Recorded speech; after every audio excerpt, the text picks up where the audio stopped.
Discuss करना चाहते हैं, जो बताना चाहते हैं, you can proceed.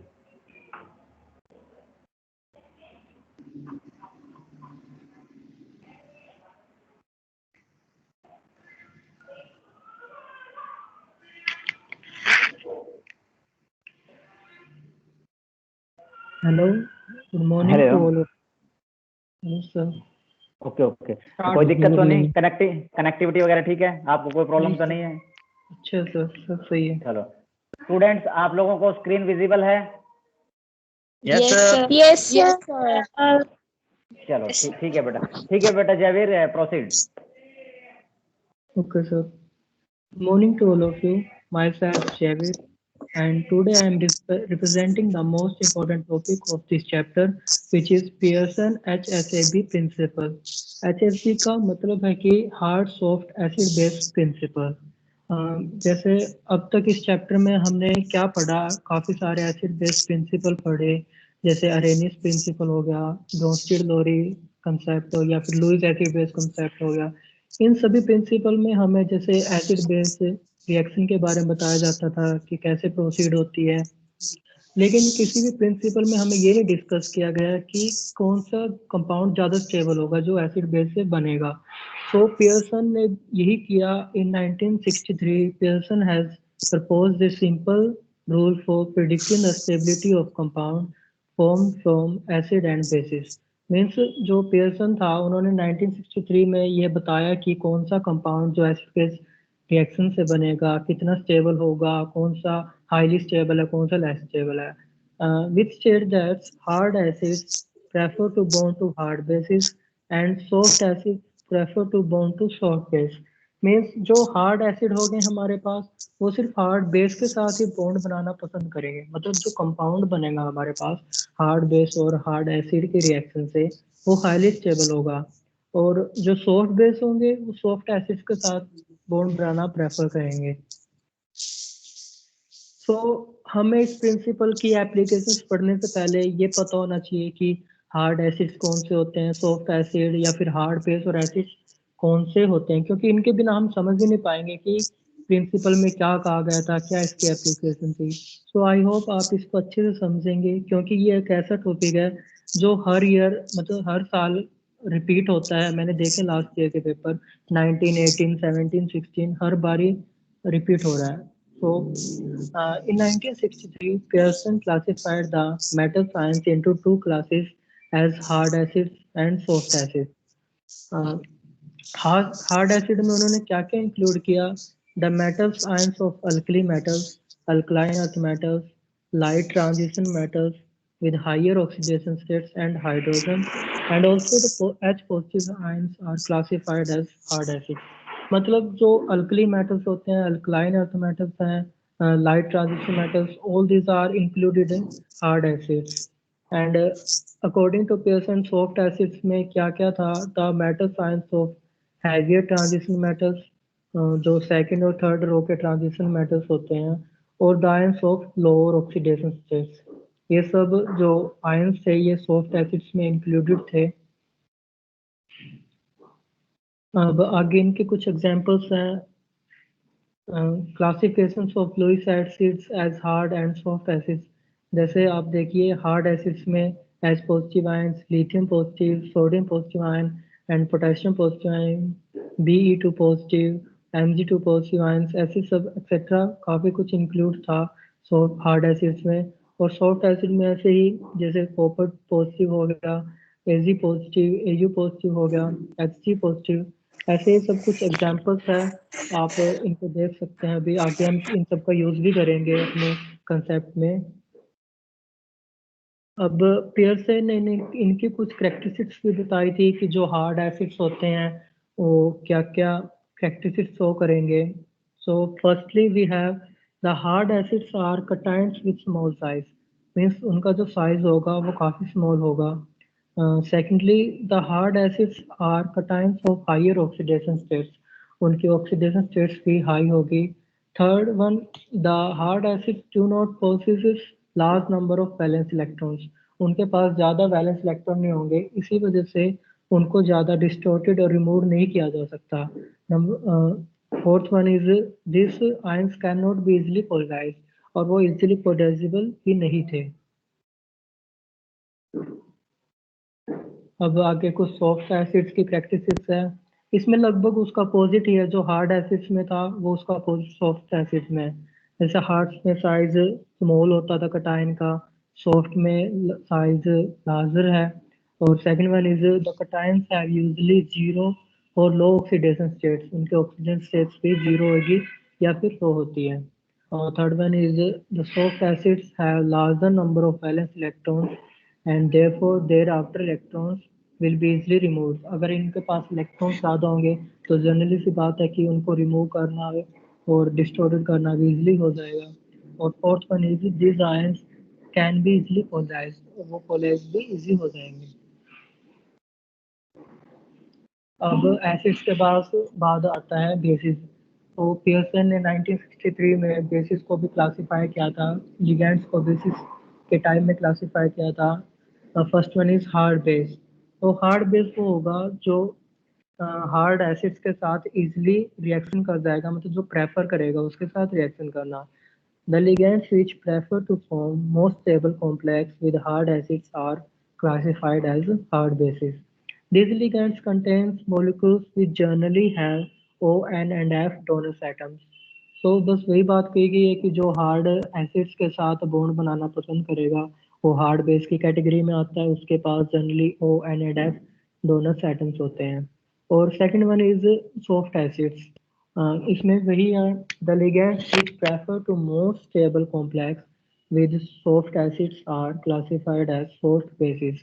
These ligands contains molecules generally have P, S, S and Sc etc. as donor atoms. मतलब जो सॉफ्ट एसिड्स के साथ बॉन्ड बनाना प्रेफर करता है वो सॉफ्ट बेसिस की कैटेगरी में आता है। अब इनके कुछ एग्जांपल है, लुईस बेसिस को क्लासिफाई किया गया है हार्ड बेसिस और सॉफ्ट बेसिस में। अब जैसे NH3 हो गया, RnH2 हो गया, N2H4 हो गया, क्लोरीन हो गया, ये सब हार्ड बेसिस में इंक्लूड होता है। और जो सॉफ्ट बेसिस है उसमें है H negative ion, R negative, C2H4 हो गया, RSH हो गया, साइनाइड हो गया, आयोडीन नेगेटिव हो गया, ये सब सॉफ्ट बेसिस में इंक्लूडेड किया गया था। अब जैसे सॉफ्ट एसिड बेस की कैरेक्टरिस्टिक्स थी, ऐसे सॉफ्ट बेस हार्ड बेसिस की कैरेक्टरिस्टिक्स है। First one is hard bases contain donors atoms of high electronegativity, उनकी इलेक्ट्रोनेगेटिविटी हाई होती है। Second one is the donors atom of hard bases is of low polarizability, वो polarizability low होती है उनकी। Third one is the hard bases are not easily oxidize, वो easily oxidize भी नहीं हो पाते। Fourth one is hard basis है फुल लो एनर्जी ऑर्बिटल्स, जो उनके लो एनर्जी के ऑर्बिटल्स होते हैं वो फुल्ली फिल्ड होते हैं, मतलब कि कंप्लीटली फिल्ड होते हैं।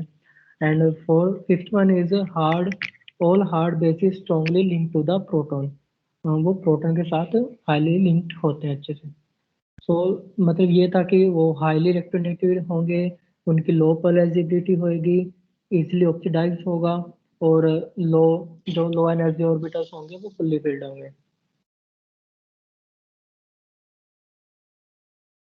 अब characteristics of soft Lewis bases. अब लुईस बेसिस की बात करते हैं हम। First one is soft bases है donors atoms of low electronegative, उनकी इलेक्ट्रोनेगेटिविटी लो होती है। And second one is this have donors atoms which are easily polarised, उनके जो डोनर्स एटम्स होते हैं वो इजीली पोलराइज हो जाते हैं। And third one is the soft bases are easily oxidized, वो इजीली ऑक्सीडाइज भी हो जाते हैं। And fourth one is they contains empty low energy orbitals, जैसे उसमें हार्ड बेसिस में तो फुल्ली फिल्ड ऑर्बिटल्स से लो एनर्जी वाले, इसमें उसका अपोजिट है, they contains empty low energy orbitals. I hope आप सभी को ये हार्ड एसिड बेस वाला कंसेप्ट अच्छे से समझ आ गया होगा, क्योंकि जब तक ये समझ नहीं आता है आप इसके एप्लीकेशन को उतने अच्छे से नहीं कवर अप कर पाओगे। तो हम थोड़ा थोड़ा इसमें भी रिकैप्चुलेट कर लेंगे क्या क्या था उसमें। हम अब फर्स्ट एप्लीकेशन डिस्कस करेंगे पियर्सन HSB प्रिंसिपल की। हम एक बार रिकैप्चुलेट करते हैं, पियर्सन ने क्या कहा था, जो हार्ड एसिड होंगे वो सिर्फ हार्ड बेसिस के साथ बॉन्ड बनाना प्रेफर करेंगे, और जो सॉफ्ट एसिड होंगे वो सॉफ्ट बेस के साथ बॉन्ड बनाना प्रेफर करेंगे।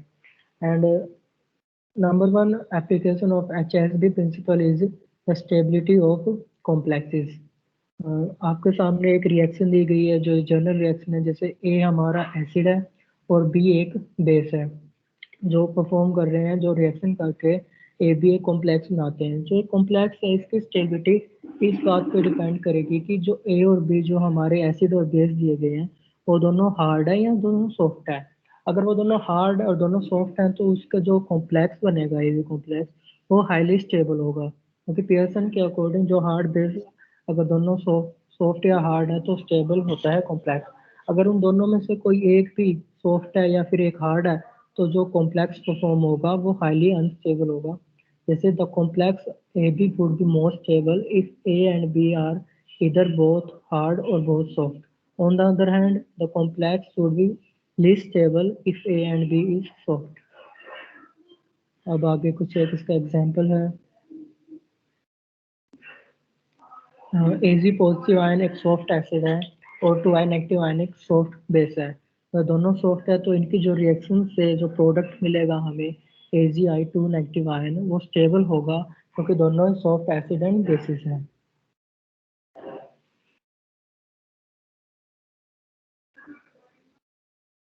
एक अनस्टेबल कंपाउंड का एग्जांपल है, जैसे एजी पॉजिटिव हमने लास्ट में भी देखा जो सॉफ्ट एसिड होता है, और 2 फ्लोरीन जो हम पहले एग्जांपल्स में भी देखे थे हार्ड बेस होता है। जो उसके रिएक्शन से जो कंपाउंड बनता है AgF2 नेगेटिव वो हाईली अनस्टेबल होता है, क्योंकि जो ये दोनों है वो हार्ड एंड सॉफ्ट है।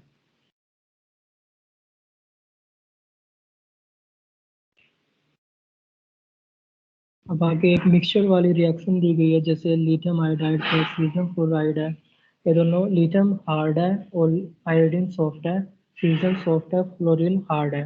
तो दोनों जब रिएक्शन करेंगे आपस में तो हार्ड वन के साथ मिक्स हो जाएगा और सॉफ्ट वन के साथ बॉन्डिंग बना लेगा, जैसे लिथियम फ्लोराइड बन जाएगा और सीजियम आयोडाइड। ऐसे ही इसी की बेटा Jayveer, sorry to disturb you, आपकी स्लाइड मूव हो रही है आगे? Yes sir. स्टूडेंट्स, आप लोगों को जो स्लाइड नजर आ रही है वो कौन सी है इस टाइम आपकी स्क्रीन पे? Application of HSAB principle. Move नहीं हो रही ना? No, sir. No, sir. Okay okay okay okay. Jaiveer बेटा, मैंने आपको इसीलिए रोका क्योंकि आपकी जो फर्स्ट वो स्लाइड थी ना, स्टेबिलिटी ऑफ कॉम्प्लेक्स, जो पहली एप्लीकेशन थी, जो पहला पेज था, उसके बाद आगे जितनी भी स्लाइड आपने मूव किया ना बेटा, वो हम में से ना किसी को शो नहीं हुई है। तो अब जहां पढ़ा रहे हो ना, यहीं से आपकी स्लाइड एक बार दोबारा शेयर करो। शायद हो सकता है कहीं कोई टेक्निकल इश्यू हो गया होगा जिसकी वजह से शायद नहीं हो पाया होगा।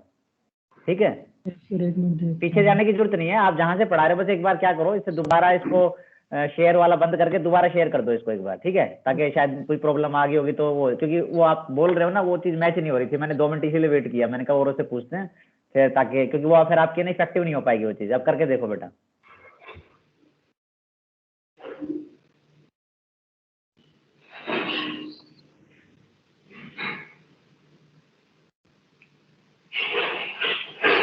अब सो रही है सबको? आप एक काम करो, पहले जैसे जो जो शेयर करते हो ना उसको अनशेयर जो करते हो ना बंद करो उसको, शेयरिंग बंद करो एक बार इसकी। जो वो एरो होता है ना, एरो से। हाँ, आप अब एक काम करो जयवीर, आप दोबारा शेयर करो बेटा उसको। Okay sir. क्योंकि कई बार टेक्निकल इश्यूज हो जाती हैं बीच में, कनेक्टिविटी की वजह से ना कई बार हो जाती है दिक्कत।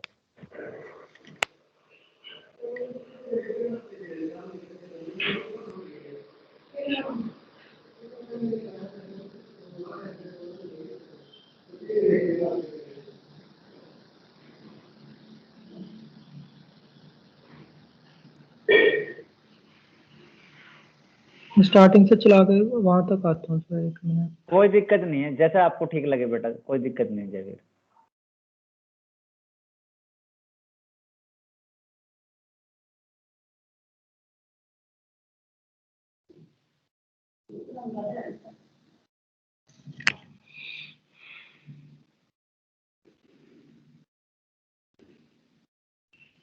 यहाँ से करूँ स्टार्ट और सर?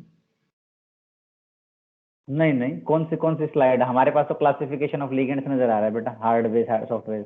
आगे जहाँ आप थे ना बस वहीं तक ले जाओ, कोई दिक्कत नहीं है, हमें आप वहीं से प्रोसीड कर दो, कोई और ये दिक्कत वाली बात रिएक्शन दिख रही है जो फर्स्ट हाँ एप्लीकेशन हाँ हाँ सिल्वर, हाँ सिल्वर वाला, सिल्वर आयोडाइड और सिल्वर आयन और आयोडाइड आयन के साथ, ठीक है प्रोसीड कर सकते हो इनसे, कोई दिक्कत नहीं। यहाँ से करो प्रोसीड बेटा, हाँ प्रोसीड करो बेटा। Yes and again we start. जैसे देखिए एजी पॉजिटिव आयन एक सॉफ्ट एसिड है and to I negative ion एक सॉफ्ट बेसिस है। तो जब ये दोनों रिएक्ट करके जो कंपाउंड बनाएंगे, कॉम्प्लेक्स बनाएंगे, वो एजी टू आई नेगेटिव आयन वो भी हाईली स्टेबल होगा, क्योंकि जो दोनों एसिड्स एंड बेसिस हैं वो दोनों सॉफ्ट हैं। एंड अकॉर्डिंग टू पियर्सन, जो अगर सॉफ्ट एसिड बेस रिएक्शन करता है तो उसका जो कॉम्प्लेक्स फॉर्म होगा वो हाईली स्टेबल होगा। मूव हो रही है सर अब? Hello sir. नहीं हो हाँ रही। बेटा जयवीर, ये एजी वाला एग्जाम्पल के बाद अगली स्लाइड पे मूव कर गए आप? यस सर, किया सर मैंने मूव। हमारे पास नहीं हो रही है, आई थिंक आप जहाँ हो ना अभी, आई थिंक सो वहाँ कनेक्टिविटी की कुछ हो सकता है थोड़ा बहुत कम ज्यादा, जिसकी वजह से हम लोगों तक आपकी ना जो आप शेयर कर रहे हो ना वो हम तक पहुँच नहीं पा रही है। मैं बिल्कुल स्टार्टिंग से करता हूँ सर, सब कुछ शेयर वाले दोबारा आता हूँ सर उनको।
अब शो हो गई सर ये वाली स्लाइड?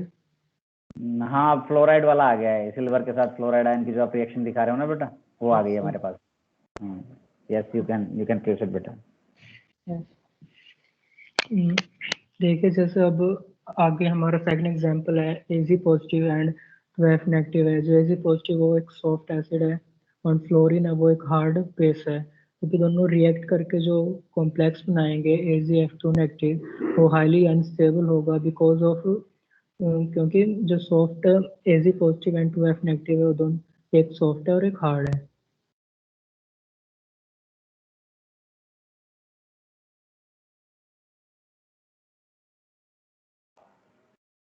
अब देखिए आगे एक मिक्सचर वाली रिएक्शन है, जैसे लिथियम आयोडाइड हार्ड सॉफ्ट हो गया और caesium and fluoride soft hard react करके lithium fluoride hard hard and caesium iodide बनाते हैं। इसका मेन रीजन यही है कि अकॉर्डिंग टू प्रिंसिपल जो हार्ड होगा वो हार्ड बेस के साथ ही प्रिंसिपल वो बॉन्ड बनाएगा, और जो सॉफ्ट एसिड होगा वो सॉफ्ट के साथ सॉफ्ट बेस के साथ बॉन्ड बनाएगा।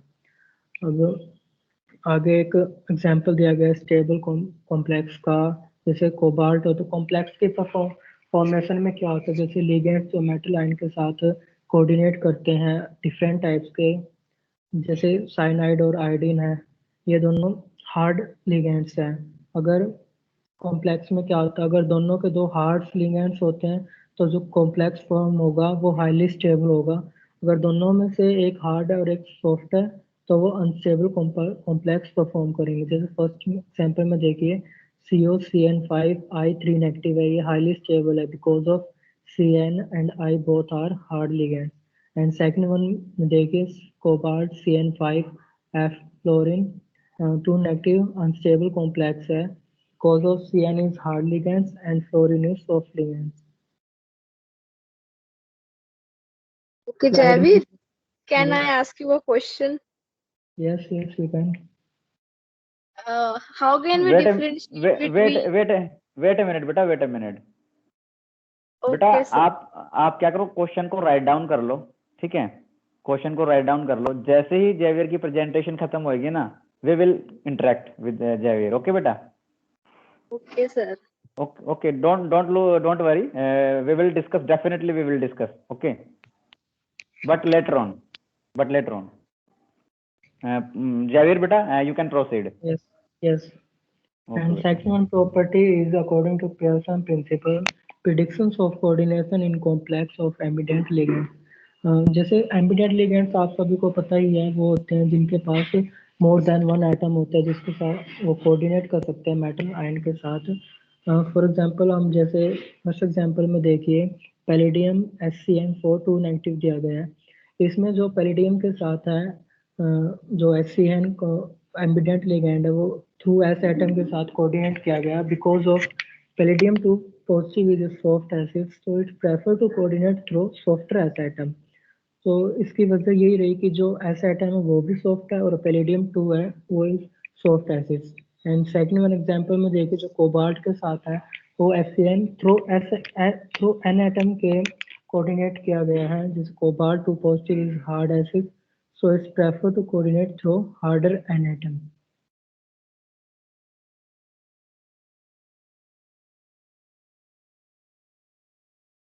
And third one application of this principle is classifications of acids and bases. For a given base B can be classified as hard or a soft base depending upon the behavior of this equilibrium reaction. जैसे आपके सामने एक equilibrium reaction दी गई है, इसमें generally क्या होता है, जैसे बी एक बेस है बट हमें ये नहीं पता वो हार्ड है या सॉफ्ट है। अगर हमारी रिएक्शन फॉरवर्ड डायरेक्शन में मूव करती है कि वो CH3 पॉजिटिव कॉम्प्लेक्स बनाती है, तो वो जो बी हमारा बेस दिया गया है वो सॉफ्ट बेस होगा क्योंकि वो सॉफ्ट एसिड के साथ अटैच हो गया। अगर ये रिएक्शन बैकवर्ड मूव करती है तो बी हमारा जो गिवन बेस है वो हार्ड बेस होगा।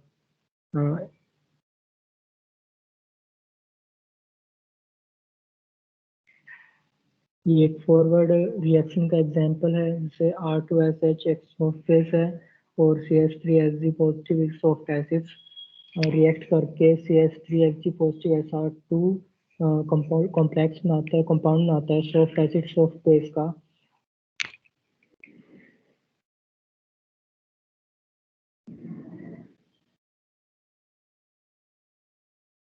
स्लाइड्स मूव हो रही है ना सर? डेफिनेटली बेटा हो रही है, बिल्कुल प्रोसीड बेटा जयवीर, डोंट वरी। ओके, अब देखिए कि ये बैकवर्ड रिएक्शन का एग्जांपल है। जो हमारे पास NH3 है वो एक हार्ड बेस है और CH3Hg पॉजिटिव एक सॉफ्ट बेस है और साथ में H पॉजिटिव एक हार्ड एसिड। तो बैकवर्ड में इसलिए मूव किया, ये जो हार्ड बेस होगा वो हार्ड एसिड के साथ बॉन्ड बनाना प्रेफर करेगा, इसलिए जो लेफ्ट हैंड साइड है हमारा NH4 पॉजिटिव आयन तो बॉन्ड हो गया।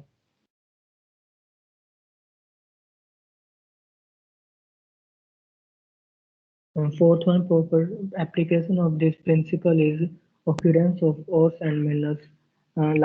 हम सभी को पता है जो हमारे नेचर में मेटल साइंस होते हैं वो जनरली उनके ओर्स एंड मिनरल्स के फॉर्म में एग्जिस्ट करते हैं। जैसे Mg2 पॉजिटिव होगा, Ca2 positive, Al3 positive etcetera occurs mostly as a oxides, carbonates और हलाइड्स। इन सब की मेन वजह यही है कि जो ये हमारे आयंस है ये सॉफ्ट एसिड्स हार्ड एसिड्स होते हैं और जो oxides carbonate halides also are hard acids hard bases. This is due to this preference their hard acids and base interactions because oxides, carbonates and halides are hard bases.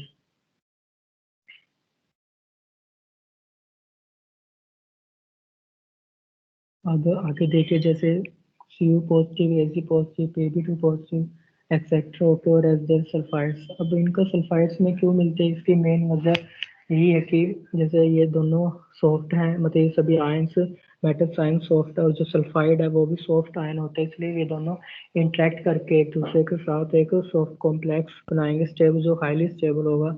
इसी वजह से जो copper है Ag positive and Pb2 positive ion वो sulphides के और उसके type में मिलते हैं जनरली हमें।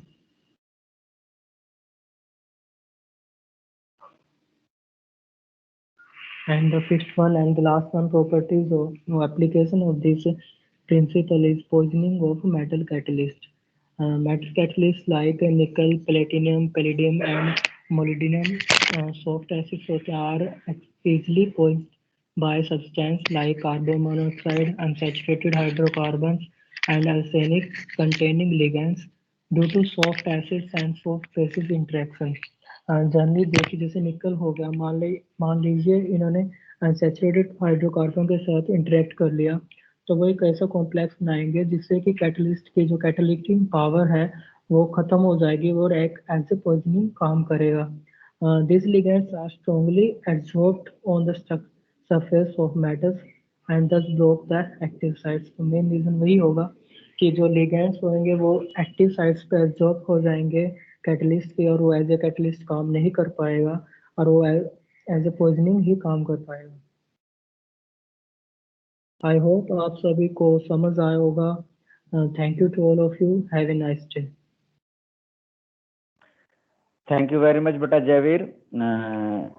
डियर स्टूडेंट्स, जितने भी मीटिंग में हैं अपने अपने माइक ऑन करो और आप लोग जब क्लैपिंग कीजिए मुझे आवाज आनी चाहिए, जो हमारे फर्स्ट प्रेजेंटर के लिए ना, इस तरह से.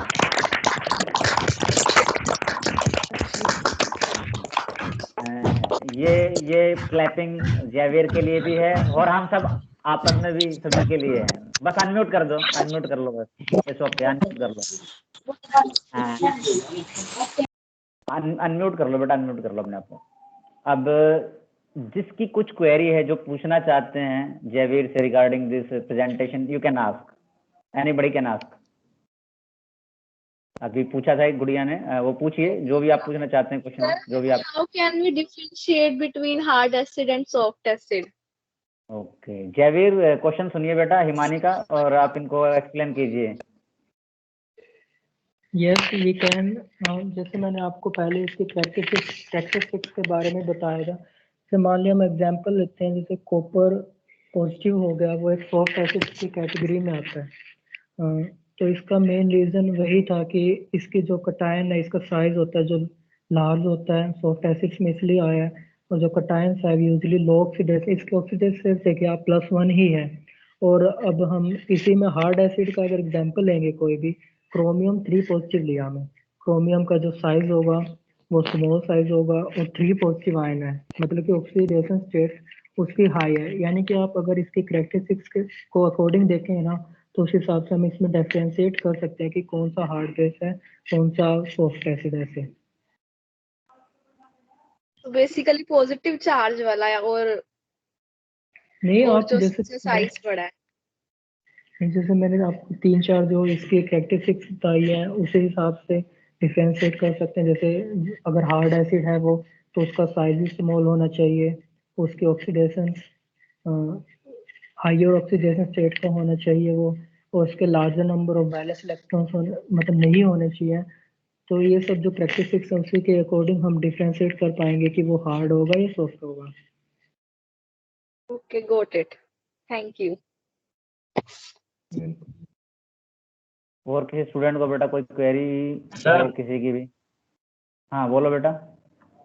सर इन्होंने कहा कि हार्ड एसिड हार्ड बेस के साथ स्टेबल बनाएगा और सॉफ्ट एसिड सॉफ्ट बेस के साथ.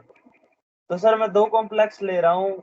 दीपक बेटा, दीपक मेरे से नहीं पूछना क्वेश्चन, आपने जयवीर से पूछो. ओके, मैं तो पढ़ाऊंगा जब डिस्कस करेंगे, ठीक है?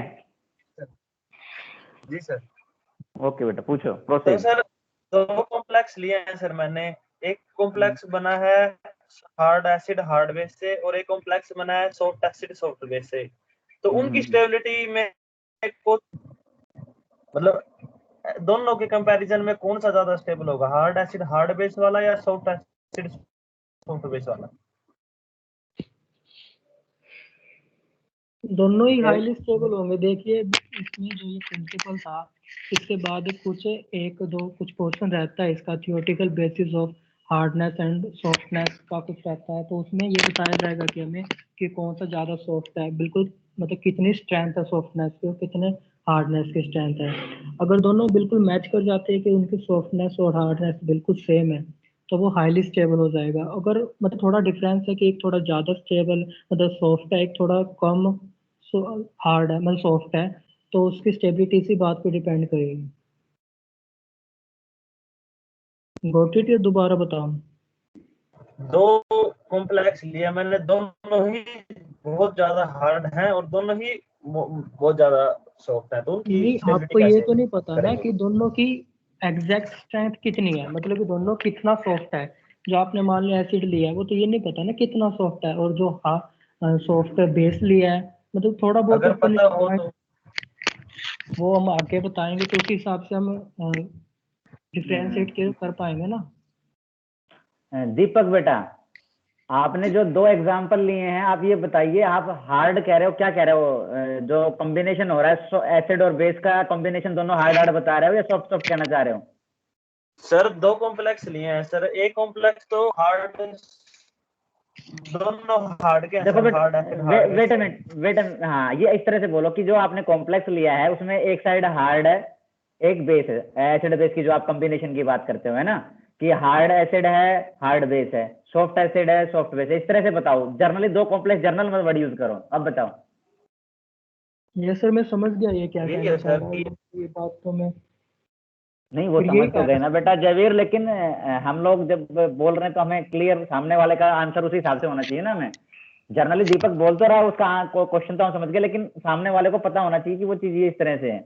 ओके, एनी हाउ, कोई बात नहीं, मेरे ख्याल से जयवीर ने आंसर तो दिया। डोंट वरी दीपक बेटा, wait wait for a few days, मेरे लिए भी छोड़ दो कुछ, नहीं तो यहीं सिलेबस खत्म कर दोगे तुम सारा, है ना, मैं क्या पढ़ाऊंगा। ओके, मैं ओके भी सर। डिस्कस करूंगा, मैं डिस्कस करूंगा इसको थोड़ा सा, ठीक है? और किसी का कोई क्वेश्चन हो बेटा?